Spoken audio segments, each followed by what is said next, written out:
I need some thinking space here. Ladies and gentlemen,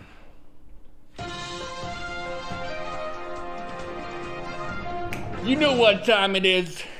It's time for Jimothy to explain StarCraft.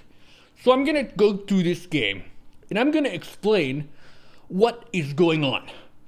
I've talked with a lot of people in the coffee shops and the stores, and I'll go up to them and I'll say, yo, did you watch Zero versus Innovation? What did you think of game number 1?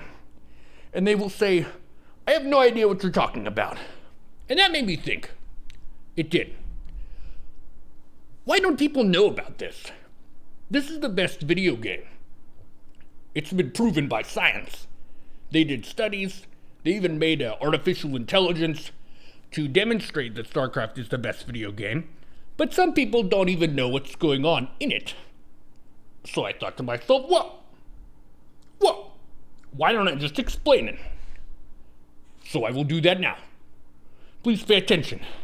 This will be explained for people who don't know anything about the game. Okay? We're gonna start from the top. Are you ready?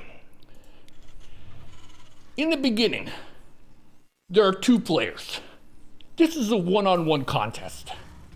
There are 2 young whippersnappers at their keyboard and mouse like this. But they're not just, clicking an email, opening it, saying, oh, what the hell is that? Junk. This is different. These are 2 people who are kind of like pianists who have had way too much coffee. And they're doing like this. They're doing this. They're doing this to play as fast as they can. They're playing as fast as they can. Because this game, though it is a strategy game like chess, it doesn't give you time to take turns and think about your moves. This is real time. That means that whoever had a little bit more coffee and is just playing their piano a little bit faster, they can play some extra moves. So this incentivizes speed. Did you see that? This is it. Speed. You have to be fast in this game. Not just smart, but also smart. You have to be fast.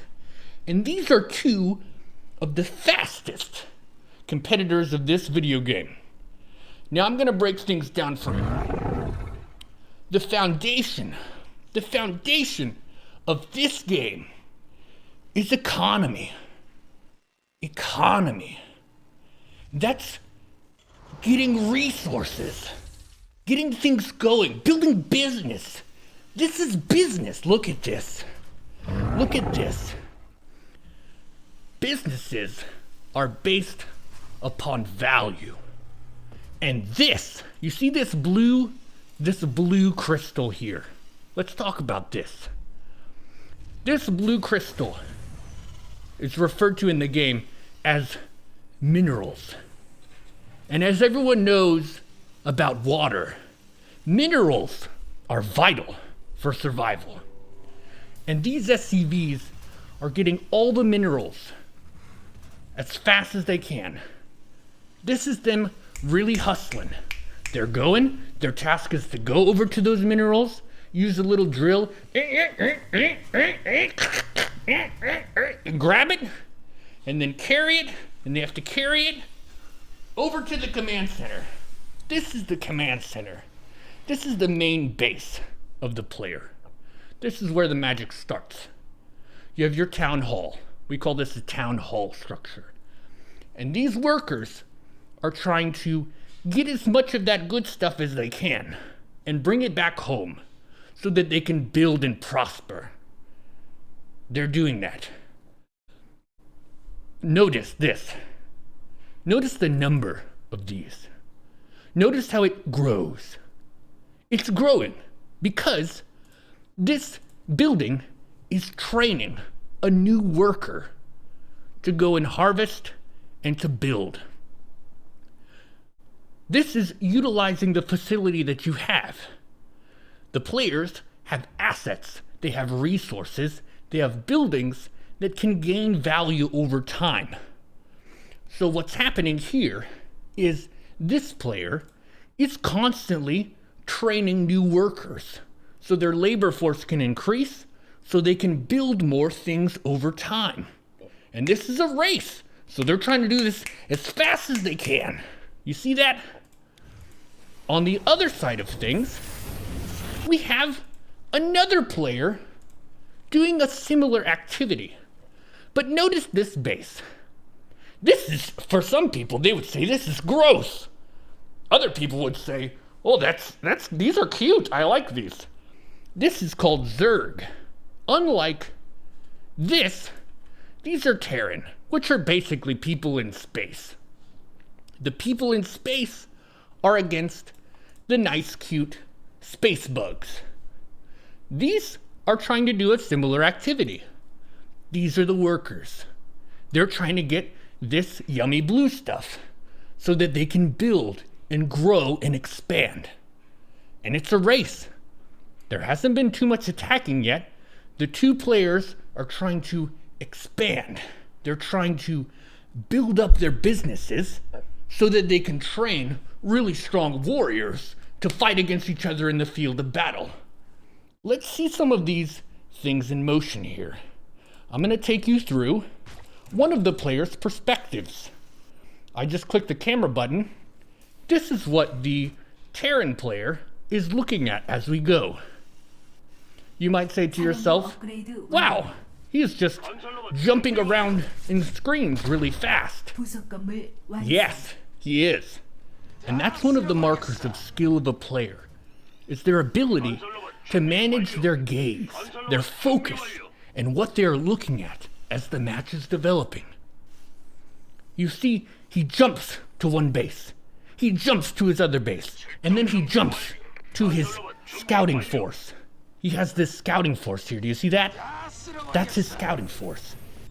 But while he is doing that, he is scouting with his scouting force, and he's building with his base. He's scouting and he's building. You see that? That's what he's doing right now. He's trying to figure out, what are you doing? What are you doing? I'm trying to figure out your plan, but at the same time, he's building. He's building stuff at home. Scouting and building. That's what he's doing. And that's why they see this game is multitasking. You see this? This is called multitasking. But look, the map is being contested by the cute space bugs. The red player, he's making some units too, to be active on the field. He is also scouting, contesting map control, and he's building. Building at home, getting stronger. And now, we're moving into a phase where the players are taking multiple bases.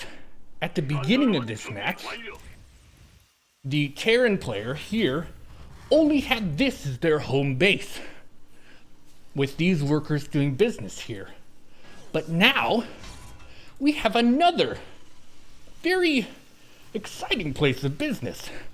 This is like someone who just opened up a second restaurant because their first restaurant was doing so well, and they saw there was a market for another one in this area. Look at all of these nice blue crystals.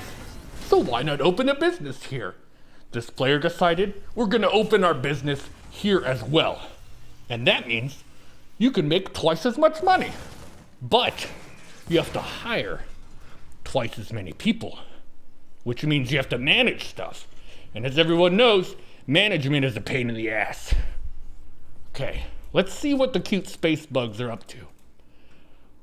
These here are called evolution chambers. Basically what these are for is to upgrade the units with better armor and better attacks.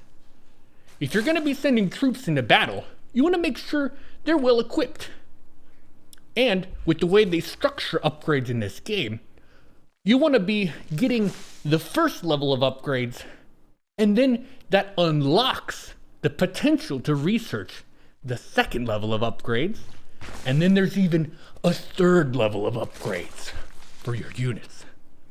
So this is not only an investment for when these finish, but it is moving him up in technology toward the next tiers. As everyone knows from The Art of War And from the world's history of military, a lot of battles end up being very skewed in one side's favor because they have trebuchets or catapults or some weird technology that the other side is like, what the hell is that? And then before they know that, they get hit by something and they're like, ouch, that hurt. So that's kind of the idea here, is you're not only making money, you're not only scouting and attacking with your army, but you're also balancing those with the progression of your technology. Army, technology, economy.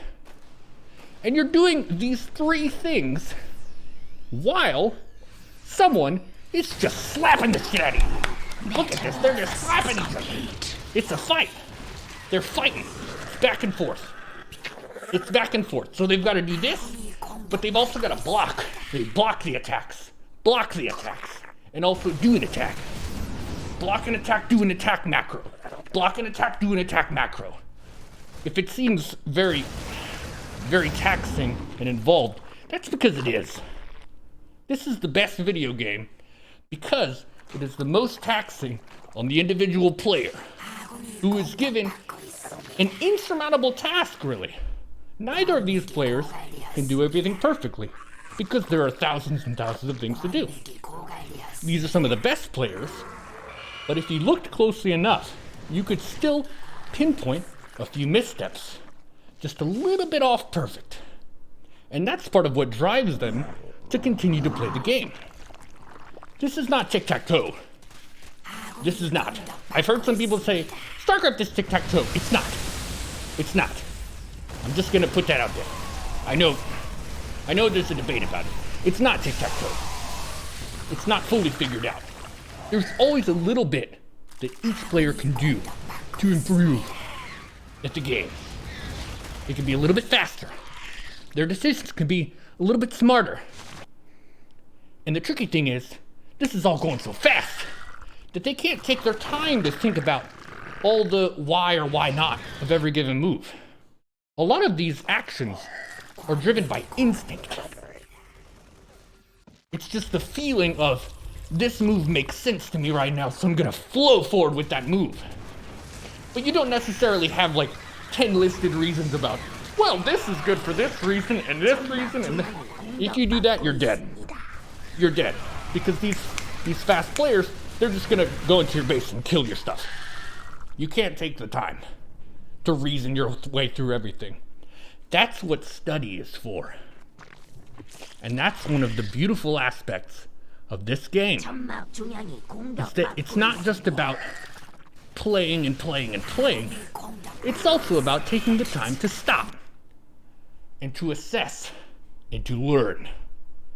If we stop in this replay, we can take a look at the big picture. And we can think about it in a way where no one is slapping the shit out of us. Nobody is. We get to relax. We get to relax and we get to think slowly. So that when we get into the fast situation of the match itself, we'll be better prepared and equipped to make the right decisions and to develop our intuition. Let's take a look at this. There have been a lot of things happening. I didn't explain all of them, but let's take a pass and see what we can find. Okay, let's look at the cute space bug side. He's got a base. This was the first base area. And look at this. This looks weird.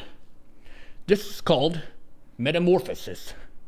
He is upgrading his main base into a more advanced building that's going to unlock a bunch of technology.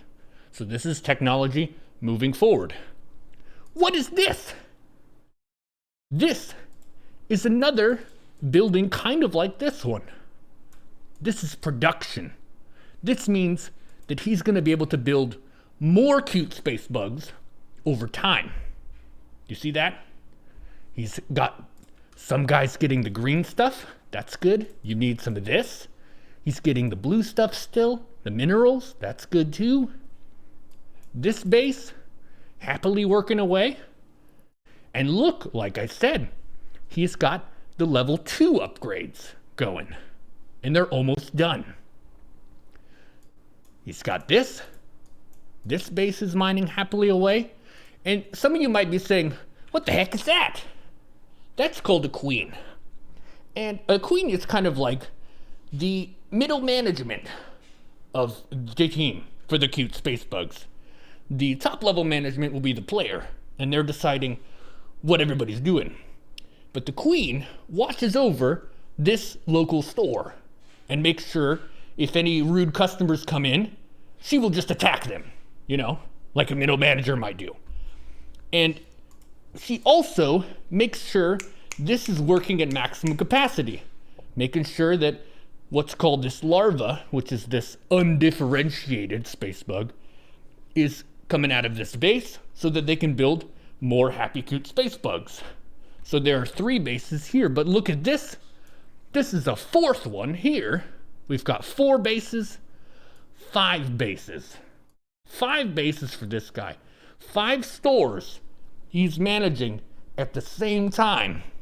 And also fighting with his units, building up that technology, building up his bases, continuing to expand. And we can even count some of what he has going for him here. He's got 80 drones, 80 employees, 80 little space bugs working their hardest to get the blue stuff, to get the green stuff, and to build into other structures. That's amazing. How many workers does the opponent have? The blue player here, you've got 54. 54. That's a lot less than 80. That means that this player is making more money than this player by a pretty big margin. In addition, we see 3 bases for the blue player and 5 for the red player. 5 is more than 3. Typically, in this game, the space bugs have about 1 more base than an evenly matched opponent of the Terran. But there are 2 more bases. So this is looking pretty bad for the space humans, especially given there are a bunch of happy space bugs in this base. So over the course of this match, the red player has accrued more and more and more stuff, so they have more pieces on the chessboard, but it's not chess, it's real time. And now, even the workers are being put at risk. The workers are in danger now. There are no soldiers and troops to defend this location because they're committed over here. They're trying to attack and deal some damage to this base. But by moving out, that created an opening in their own base, which is now full of bugs. So this is what's called a huge problem for this player. Let's see it in action. The happy space bug player is going in for some attacks and also defending at the same time. The workers keep chipping away at stuff. You just tell them to start working and they keep at it. You notice how you attack from 2 sides? The space bugs like to do that. That's very good for them. That's a good move. He's making sure all the middle managers are managing their stores. Trying to push back that attack and also attack with his own attack at the same time. So he defends and he attacks simultaneously. And he also manages. That's why this is the best video game. Nothing is this involved. There are a lot of other video games that are very competitive, but usually they take all the tasks and they divide them among 5 people or 6 people. In this video game, 1 person does all the tasks. It's a lot. It's a lot. Let me tell you. It's very stressful. And basically, you might be wondering, well, what's the win condition? How do you win? The win condition would be to kill all of the opponent's buildings. That's how you win. So this would need to die. This would need to die. This. But if a player says to themselves, I'm just super dead, there's no way I can win, they can surrender and the other person takes the win without having to go through all that trouble, which I believe is what's about to happen now. You see this up here? This person has 97 worth of things, and Happy Space Bugs has 146. It's just a little bit too much. He's gonna say, let's do a do-over. You can have this win, 1 mark for the Space Bugs, and then we'll start a fresh game. So there you have it. That's StarCraft 2 explained for people who don't know about StarCraft 2. My name is Jimothy Stubblebubble, and it's always a pleasure to explain video games to the generations. Thank you. It's good to have you.